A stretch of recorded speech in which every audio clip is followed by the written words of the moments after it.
Dakota del Sur, en la formación Hell Creek, uno de los principales buscadores de dinosaurios busca restos de esa antigua catástrofe. Peter Larson ha encontrado muchos fósiles en la zona que datan de la extinción de los dinosaurios. Hace unos 66 millones de años, esto tenía un aspecto muy distinto al de ahora. Nuestro planeta Tierra cambia constantemente, ya que sus placas tectónicas remodelan la superficie. Durante el Cretácico, Norteamérica va tomando la forma que hoy conocemos. La zona en torno a la formación Hell Creek era una llanura aluvial baja, integrada por ríos, riachuelos y humedales. Es la tierra de los dinosaurios, donde innumerables especies campan a sus anchas. Si estuviéramos aquí hace 66 millones de años, es probable que viésemos a lo lejos una gigantesca manada de dinosaurios pico de pato. Puede que tantos como 10.000 o 20.000 en un solo grupo, pastando y comiendo tanto como pudieran. Quizá veríamos a un triceratops solitario, o quizá a una familia por aquí. Y luego, por la zona de árboles altos, puede que hubiese un T-Rex esperando una oportunidad para atacar. La imagen de Larson del mundo del Cretácico se basa en décadas de trabajo de muchos paleontólogos. Cada nuevo descubrimiento aporta otra pista sobre las criaturas que vivieron aquí. Esto está bien. El veterano buscador no tarda en descubrir otra pieza del puzzle.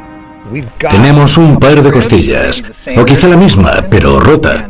Y esto es una vértebra cervical de un triceratops. Un hueso fracturado así indica que intervino otro dinosaurio mayor y más fuerte. Puede que un T-Rex en busca de la cena. Es probable que al Triceratops lo matara un T-Rex, casi seguro que lo devoró un T-Rex, y fue de hecho uno de los últimos dinosaurios que existió. Esos fósiles ofrecen una imagen vívida de la vida aquí hace 66 millones de años. Pero entonces la cosa cambia. En algún sitio por encima de nosotros hay una frontera que los dinosaurios nunca cruzaron.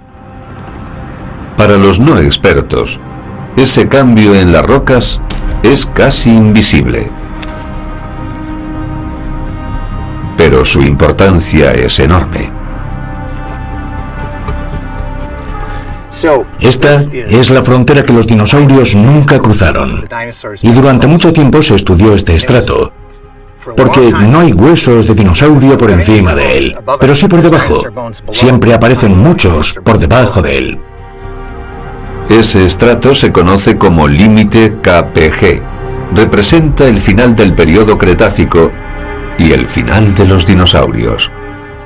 Este estrato de arcilla acabó depositado por todo el mundo debido a algún episodio. Y unos investigadores llamados Walter y Luis Álvarez rastrearon ese estrato de arcilla y lo encontraron en Italia, también en Dinamarca, en cualquier lugar donde hay sedimento marino que conserva ese momento en el tiempo, encontraron esta arcilla. Ese límite marca exactamente cuándo tuvo lugar una de las mayores extinciones de la Tierra. El datado radiométrico revela que el estrato tiene 66 millones de años, pero los científicos aún siguen intentando resolver el misterio de cómo y por qué ocurrió. El hallazgo de este límite de arcilla y lo que significa es muy importante para entender cómo murieron los dinosaurios. Tiene unos 2 centímetros de grosor, es una capa de arcilla y tiene mucha concentración de iridio. El iridio es un elemento que abunda muy poco en la Tierra, pero es común en los asteroides y también en los meteoritos. Justo después de formarse nuestro planeta, los impactos de meteoritos fueron frecuentes, pero con el paso de miles de millones de años, los escombros espaciales más peligrosos desaparecieron del sistema solar. Aún así, la amenaza de un gran impacto siguió existiendo.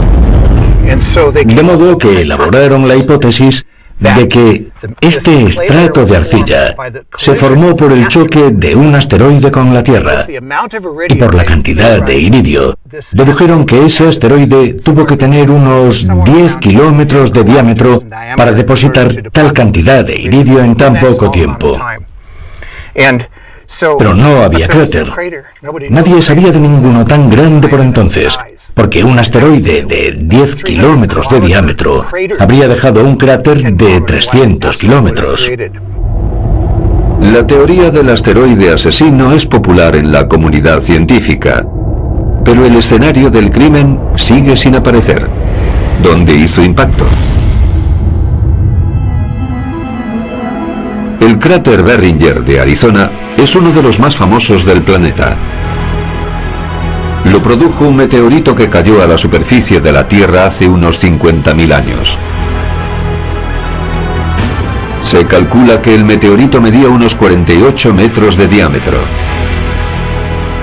Se cree que el que quizá provocó la desaparición de los dinosaurios tuvo que ser mucho mayor. O sea, que también lo sería el cráter que produjo. Pero un cráter tan enorme que date de finales del Cretácico no se ha encontrado jamás en tierra, así que los científicos pasan a buscarlo en el mar. Tal vez el cráter estaba oculto bajo las aguas. Durante la década de 1970, la petrolera mexicana Pemex estaba explorando el lecho marino del Golfo de México. No encontraron petróleo, pero cerca de la ciudad yucateca de Chicxulub descubrieron rocas extrañas que apuntaban hacia otra cosa.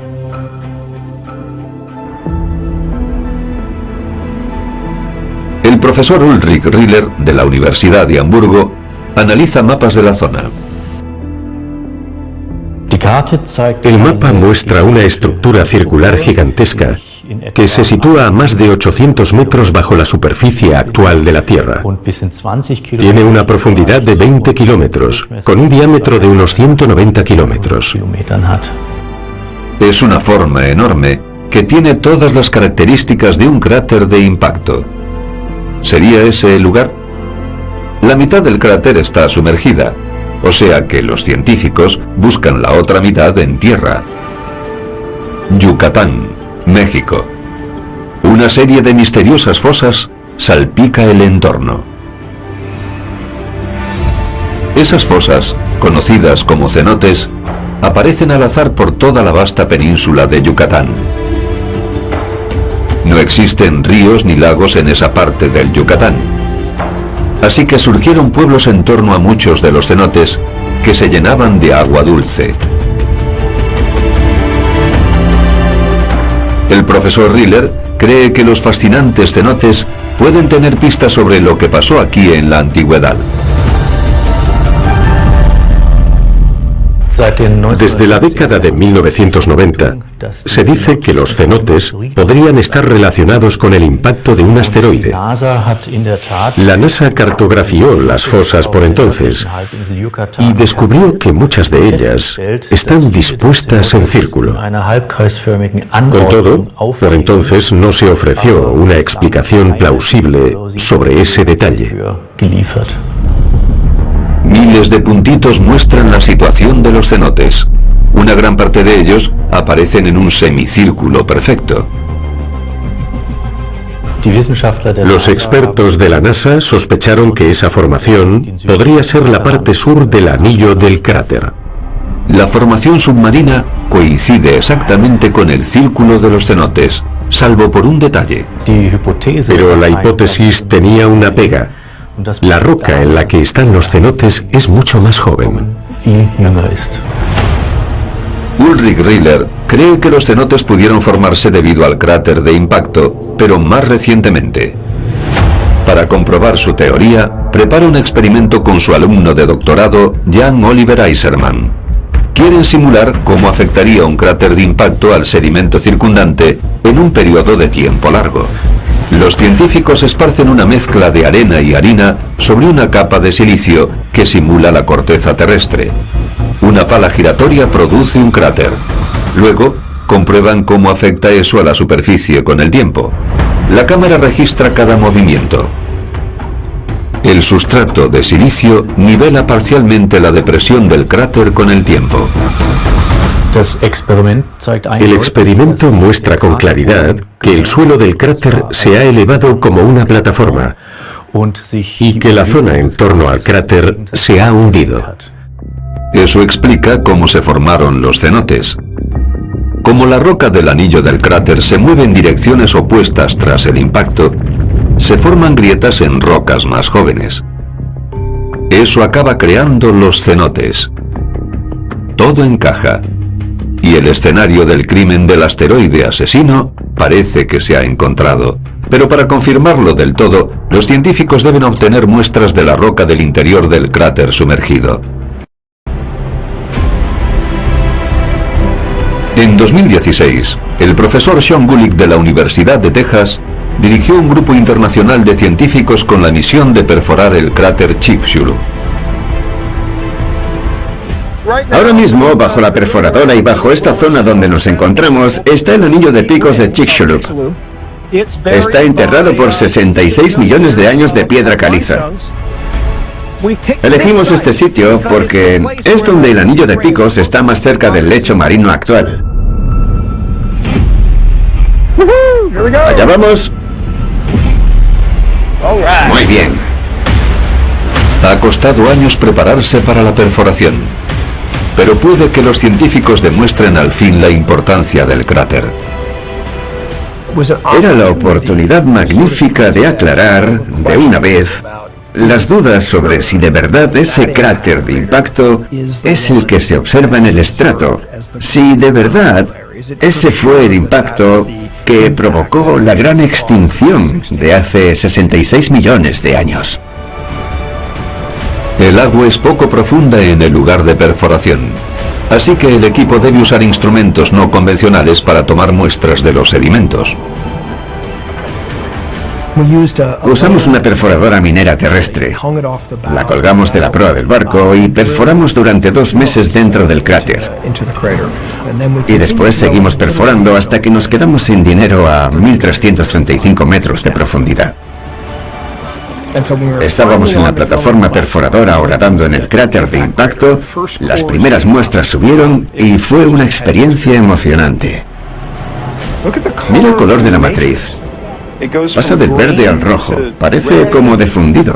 No parece normal, ¿verdad? Parece un enorme fundido de impacto. Sí. Hemos entrado en las rocas de impacto y es muy fácil verlo porque es granito. Se ven grandes manchas como de leopardo. Llegamos a las rocas que no se habían depositado de forma como suelen verse los sedimentos marinos, sino de otro modo, y nos dimos cuenta de que había sido por el impacto. Los indicios sugieren que un asteroide de unos 9 kilómetros de diámetro impactó contra la Tierra en este lugar, alterando totalmente la roca. Uno de los detalles asombrosos fue la claridad del registro. Normalmente, como mucho, 1 centímetro podría ser 1000 años en una muestra marina de tipo científico. Y en este caso teníamos 130 metros. Y como había un estrato de tsunami en la cima y de fundido de impacto en el fondo, estaba claro que todo se depositó en el primer día del Cenozoico. Cuando se extraen sedimentos del mar, puede decirse que lo normal es conseguir una frase sobre una época. Pero como tenemos 130 metros, es como tener toda una novela sobre un solo día conservado en los estratos de roca.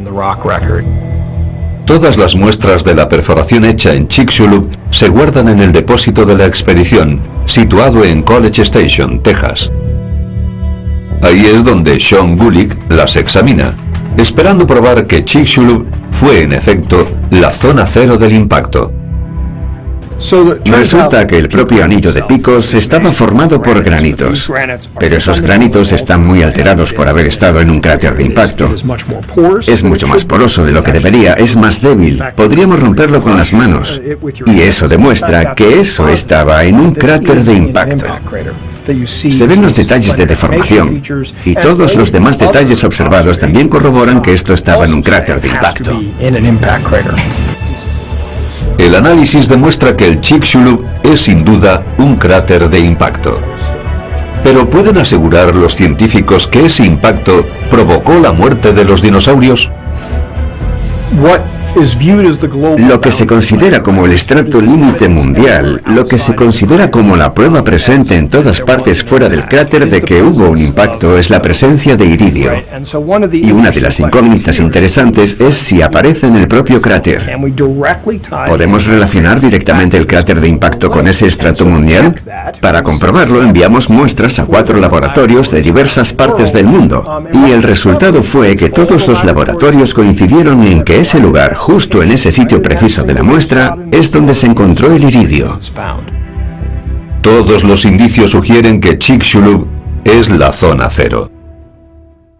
Al encontrar la capa de iridio en el cráter, directamente sobre todos los depósitos generados por el impacto en el primer día y tras semanas, meses y unos años, pudimos asegurar que Chicxulub es sin duda el lugar del impacto. Las muestras extraídas ofrecen pruebas irrefutables de que el cráter de Chicxulub lo formó un asteroide de 9 kilómetros de diámetro. Y el impacto ocurrió en el momento exacto en que los dinosaurios y muchas otras formas de vida desaparecieron de nuestro planeta. Para saber si ese único episodio bastó para causar esa gran extinción, los científicos deben calcular el efecto que un meteorito de ese tamaño tendría en la Tierra. Friburgo, Alemania. En el Instituto Erzmach, Franz Schäfer y el profesor Thomas Kekman quieren comprobar qué pasa cuando un asteroide de 9 kilómetros de diámetro choca contra un planeta a varios miles de kilómetros por hora. Para ese experimento, utilizan uno de los cañones más rápidos que se hayan creado. Este es el proyectil, el asteroide a escala. El objetivo es alcanzar la mayor velocidad posible para simular el impacto en el cráter de Chicxulub en el laboratorio. El cañón de gas ligero de 2 fases usa una mezcla de gases a alta presión y expansión rápida que lanzarán proyectiles a una velocidad enorme. La primera fase inicia la aceleración y la segunda aporta propulsión adicional para lograr aún más velocidad. Al contrario que los cráteres naturales, aquí vemos el proceso a medida que ocurre. El Chicxulub es un cráter inmenso, pero solo vemos el resultado final de un proceso muy complejo. Aquí podemos presenciar todas las etapas de la formación. Las cámaras de alta velocidad nos permiten seguir lo que ocurre a intervalos de microsegundos. El cañón de gas puede lanzar proyectiles a más de 27.000 kilómetros por hora. O sea, que hay que tomar muchas precauciones. 3, 2, 1, fuego.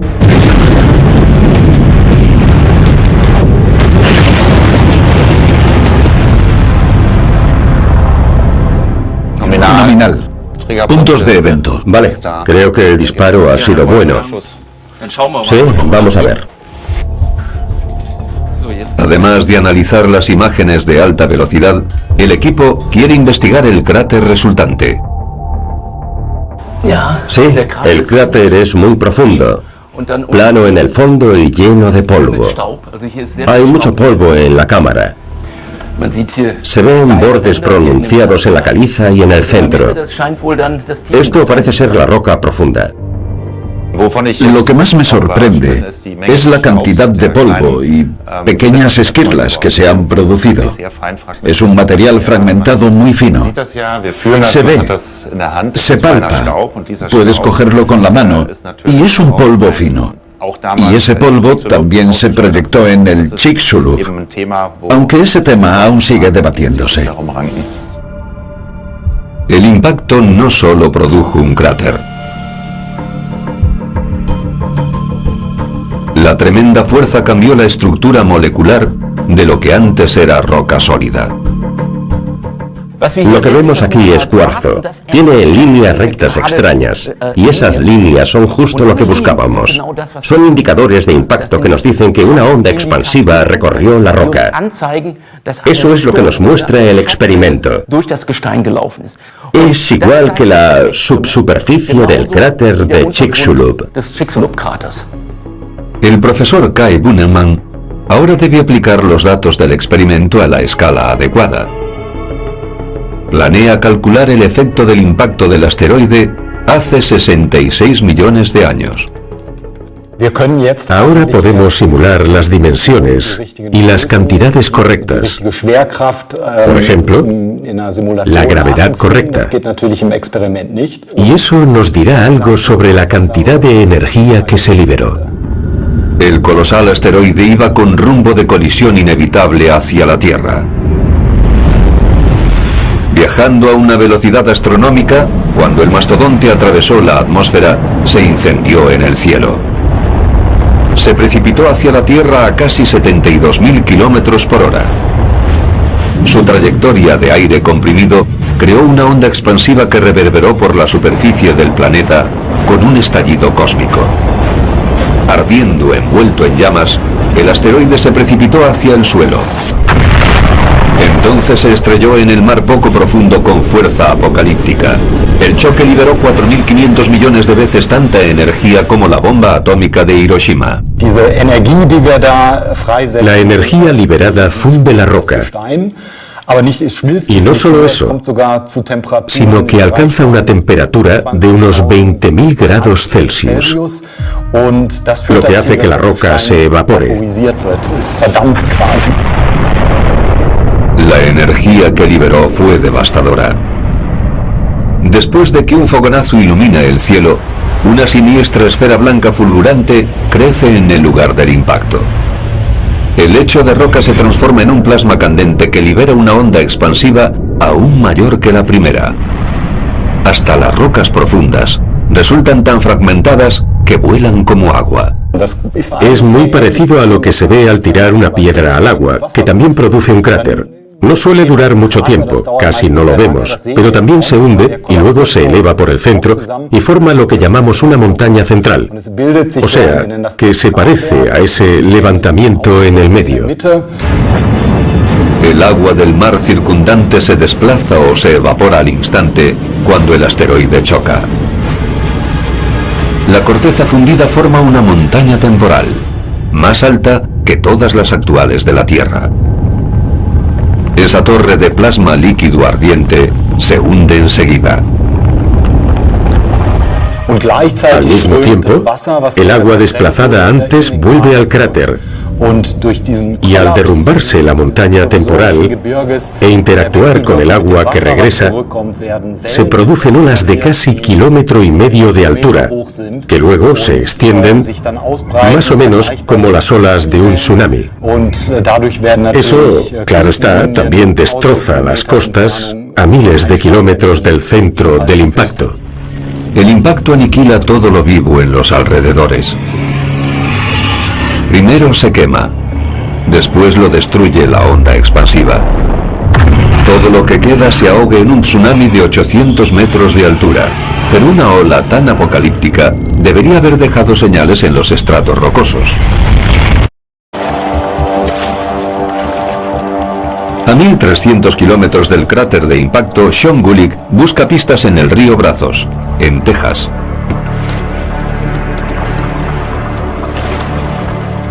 Este es uno de los lugares donde el momento exacto del impacto sale a la superficie.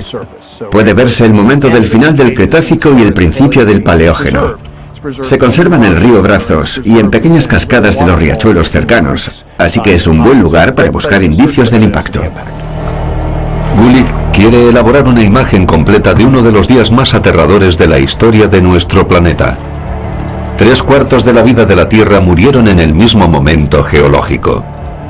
Es una muestra estupenda del límite KPG. El esquisto del fondo es anterior al impacto. Esta es la época de los dinosaurios y los grandes reptiles marinos. Y aquí tenemos el límite. Y el contacto es muy erosivo. Tiene tanta energía que penetra en lo que había antes. Y entonces varios eventos quedan reflejados en el más de 1 metro de material que es el límite KPG. Se ve aquí, hay una estratificación cruzada. Esa laminación que se ve dentro de estas rocas en este material que quedó muy alterado y está por encima de las partículas más finas. Todo esto puede representar la llegada del tsunami aquí al centro de Texas. El tsunami es mundial, con una fuerza que pudo ser 30.000 veces mayor que cualquiera de los que hay constancia. Todos los indicios reunidos le dan a los científicos una imagen más clara sobre el desarrollo de la catástrofe producida al final del Cretácico. Si viviéramos hace 66 millones de años, las consecuencias del impacto dependerían de dónde estuviéramos respecto a la zona cero de la península de Yucatán. Estamos a unos 1.300 kilómetros del lugar. Todo lo que estuviera a unos 1.500 kilómetros sufriría el calor directo del propio impacto. Es decir, la explosión del choque sería tan grande que se vería en el horizonte. Nos mataría a la velocidad de la luz la radiación térmica emitida por el impacto.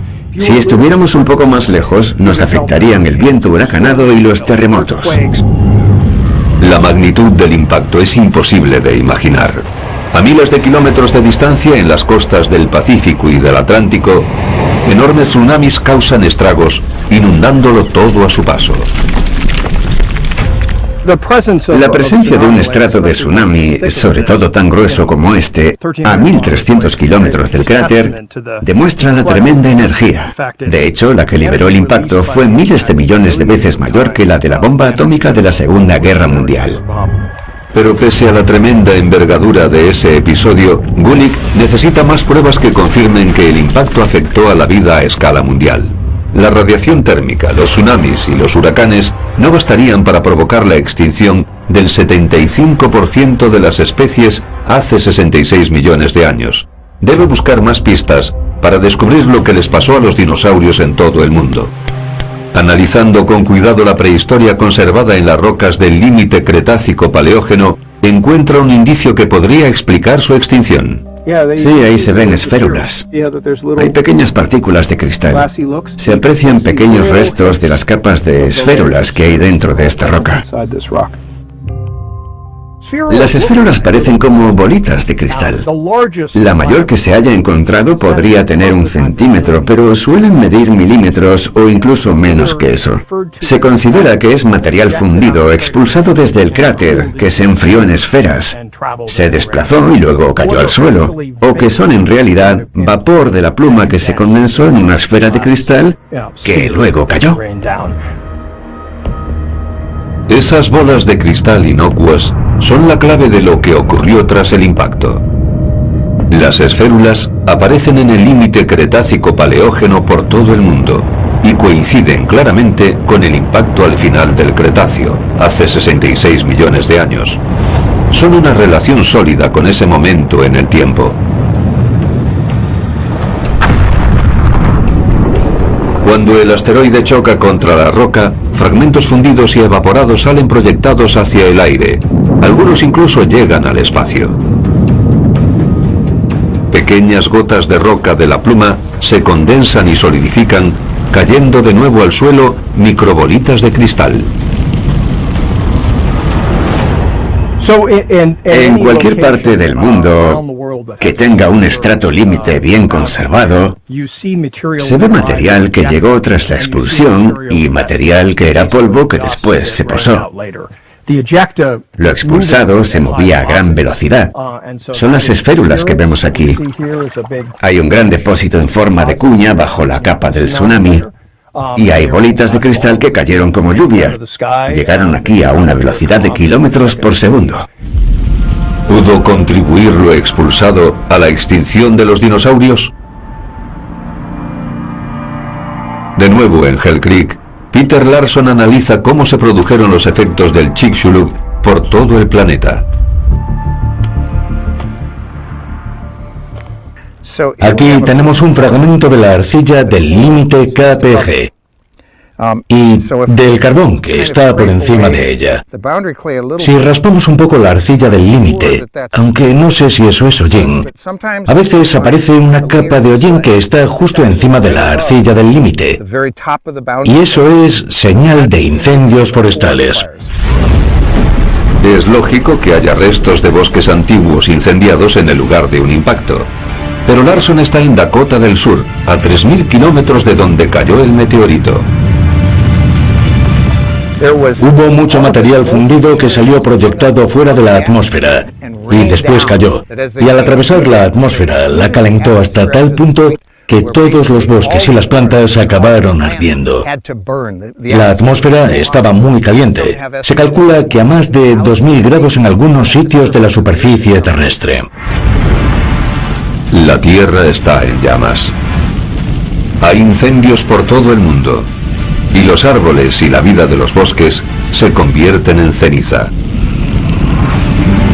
La Tierra queda abrasada como consecuencia, y muchos animales mueren.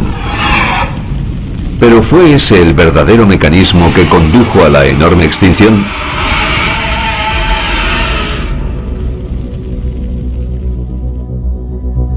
Sean Gulick regresa al laboratorio para reexaminar las muestras del cráter de Chicxulub.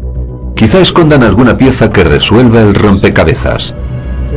Sean descubre una extraña anomalía que no vio antes. No le llama la atención lo que ve, sino lo que no ve. Hay una clara ausencia con azufre, y debería haberlos. Una de las pistas clave para entender qué produjo la gran extinción resultó ser que, aunque sabíamos que las rocas originales de la península de Yucatán eran en un 30 o un 50% ricas en azufre, no encontramos presencia del anhidro o yeso en el cráter. Por tanto, la conclusión que se extrae de ello es que todas esas rocas ricas en azufre se vieron expulsadas a la atmósfera. Hace 66 millones de años, la vida quedó condenada cuando el asteroide de Chicxulub impactó en un punto donde hizo que las rocas marinas se evaporaran. Se liberaron grandes cantidades de azufre a la atmósfera. Habría una enorme cantidad de azufre. Se calcula que unas 335 gigatoneladas de azufre llegaron a la atmósfera. La reacción química entre el azufre de las rocas evaporadas y el agua emite más de 300 gigatoneladas de aerosoles de azufre a la atmósfera. Los aerosoles dispersan la radiación solar que llega, lo cual reduce la capacidad del Sol para calentar la superficie de la Tierra. Eso produce un rápido enfriamiento del planeta. Aunque solo usáramos 100 millones de toneladas de azufre e hiciéramos un experimento climático, lograríamos bajar la temperatura mundial 25 grados, con solo un tercio de lo que creemos que salió expulsado a la atmósfera. La bajada de temperatura en el planeta es solo una de las terribles consecuencias del azufre. La subsiguiente oscuridad es aún más mortífera. El polvo y el azufre de la atmósfera produjeron oscuridad o quizá una penumbra durante años. Y eso fue terrible para todo lo que necesita del Sol para fabricar energía. El fitoplancton de los mares y las plantas terrestres empezarían a morir. Y por tanto, los que vivían del fitoplancton o de las plantas empezaron a morir. Y los carnívoros que los comían empezaron a morir. Se produjo la destrucción de toda la cadena alimenticia. El invierno del impacto dura muchos años. Congela y mata de hambre a casi toda la vida del planeta. La oscuridad tras el impacto del Chicxulub hace 66 millones de años supone la muerte para las plantas. Como consecuencia, casi todos los herbívoros mueren, lo cual provoca la muerte de los carnívoros también. Cuando la cadena alimenticia se rompe, el 75% de todas las formas de vida de la Tierra se extingue. El azufre resulta ser el verdadero asesino. Tal vez los dinosaurios habrían sobrevivido si el asteroide no hubiera caído en rocas ricas en azufre. Si hubiera caído 30 segundos antes y en el Océano Atlántico, o 30 segundos después en el Pacífico, en vez de rocas de azufre y polvo de caliza, solo habría habido vapor de agua, y puede que no una extinción enorme como la ocurrida hace 66 millones de años. Pero ¿cómo podría haber sobrevivido algo vivo a esa catástrofe? El impacto del Chicxulub desencadenó la última de las 5 grandes extinciones de la historia de la Tierra. Pero si algo podemos aprender de los cataclismos anteriores, es que la vida siempre se abre paso.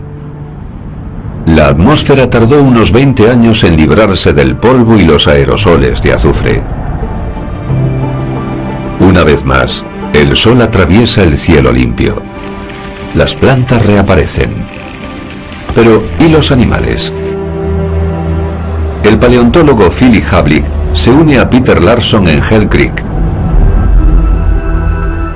Buscan indicios que puedan desvelar cómo resurgió la vida tras el impacto. Cerca del borde del límite Cretácico-Paleógeno, ven un fósil conocido.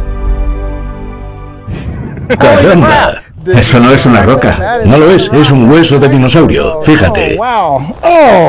Y mira qué cerca está. ¡Ay, esto también! Estupendo. Es una vértebra de la cola de un dinosaurio pico de pato. ¡Madre mía! Aquí mismo. Medio metro por debajo del límite. Pero algo lo ha arrastrado, así que quizá estaba muy cerca del límite. O sea que este dinosaurio quizá vio caer el asteroide a la Tierra.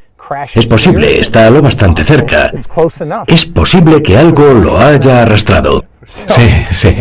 Seguro que fue uno de los últimos dinosaurios que existió. No hay duda alguna. Pobre desafortunado. Pronto encuentran indicios de lo que de verdad buscan. No. ¿Lo es? Creo que es un pequeño diente de multituberculado. Vamos, hombre, no me digas. ¿A que es genial? Sí, veo las raicillas. Lo es. Es un diente de multituberculado. Los multituberculados vivieron en Hell Creek, en el Cretáceo, y sobrevivieron hasta el Paleoceno. Eran mamíferos muy pequeños. Con más de 200 especies distintas, esos mamíferos con aspecto de roedores podían ser tan pequeños como ratoncillos o tan grandes como los castores modernos. Vivían de diversas formas. Algunos horadaban el subsuelo, mientras que otros andaban por los árboles como las ardillas o brincaban por el entorno.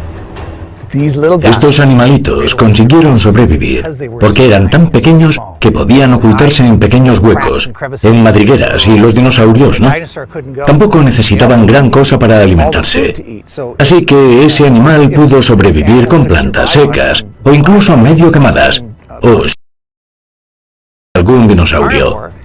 Aquí hay mucha comida, mucho alimento seco con el que ese animal podría subsistir durante mucho tiempo. O sea que consiguió sobrevivir a ese invierno nuclear que fue consecuencia del impacto del asteroide contra la Tierra. Cuando el invierno ocasionado al fin acaba, pequeños mamíferos como ese hallan formas de prosperar en un mundo que había sido aniquilado por una catástrofe. Ellos son los auténticos supervivientes. Le deben su éxito a una característica especial: ser pequeños. Cuanto mayor el animal, más energía necesita para sobrevivir. Cuando la comida escasea, el tamaño es una pega, y solo perduran los más pequeños. Cuando todos esos dinosaurios murieron, no solo hubo algunos supervivientes, sino que dejaron nichos ecológicos abiertos que fueron como oportunidades de empleo. De modo que animalitos como este pequeño, mamíferos pequeños, se transformaron con el tiempo en animales como los elefantes. Hoy los mamíferos tienen una gran diversidad. De los pequeños a los colosales, los mamíferos tienen una gran variedad de tamaños. Habitan ecosistemas muy diferentes. De la helada tundra ártica a las densas selvas tropicales y los desiertos áridos. Disfrutan del aire, el agua y la tierra. Sorprendentemente, los dinosaurios tampoco se extinguieron del todo. Algunos de los pequeños dinosaurios emplumados sobrevivieron y luego se convirtieron en aves. Sus antepasados prosperan hoy con una amplia gama de colores, formas y conductas.